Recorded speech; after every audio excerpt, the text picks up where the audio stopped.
we saw already Elon Musk trying to say that they're fully transparent on their pricing, but this seems very confusing.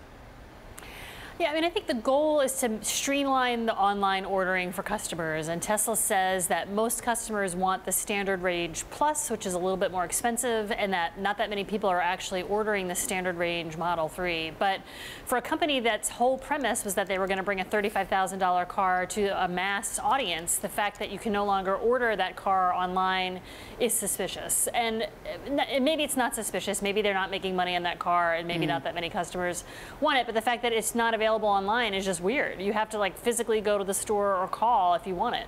Yeah, I mean, the Model 3 with Standard Plus, where you do get perhaps the autopilot, will be $39,500.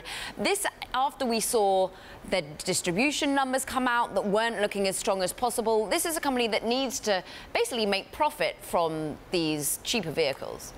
Yeah, and the margin is on software. The margin is on autopilot, and you know, so basically what they've done now is they've made autopilot a standard feature for all cars, but not the $35,000 one. And they've kind of rolled autopilot in as a standard feature as opposed to sort of an add-on. So that's where the margin is. And yeah, I mean, it's very early in the second quarter, and you're seeing yet another kind of shift to the lineup. They've also introduced a lease, which is great news if you want to lease the car, but there's a caveat, which is that at the end of the 3 years, you can't actually buy the car because it will kind of go into what Musk is calling this Tesla autonomous fleet. So, I mean, there was a lot of news in this blog post that was released last night at 11 o'clock Eastern, and it's just more confusing. Now they seem to be sort of promoting the idea that they have this network of physical stores after saying that they were going to close a lot of them.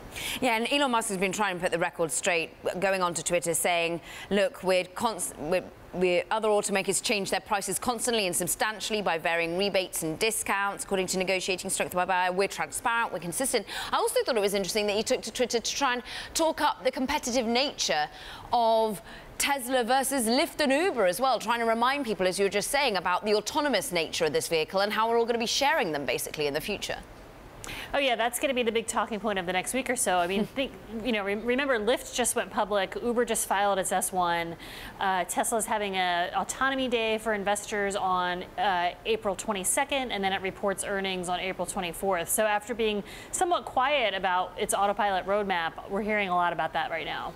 And meanwhile, just remind us, there's been a bit of backlash coming from David Einhorn. Of course, we're not going to be surprised by that, but Greenlight, the short investor in Tesla, crowing by the fact that he's made some money on his short position. But he thinks the wheels have come off of Tesla. Do you think there's any vindication to that claim that he's just made?